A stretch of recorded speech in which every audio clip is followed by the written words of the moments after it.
రాజ్యమేది లేదు గాని రాణిలాగా చూసుకుంటా, కోట కట్టలేను గాని కళ్ళల్లో నిన్నే దాచుకుంటా.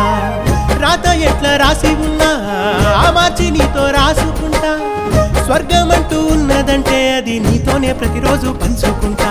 నిన్ను గన్న మీ నాన్నకన్నా అల్లారు ముద్దుగా సాదుకుంటా, నీకు కోపం వస్తే కొంత దూరం ఉంటా, నువ్వు గీత గీస్తే నేను దాటనంట, కంట నీరు కంటి రెప్ప దాటకుండా కాటుకై కావలుంటా.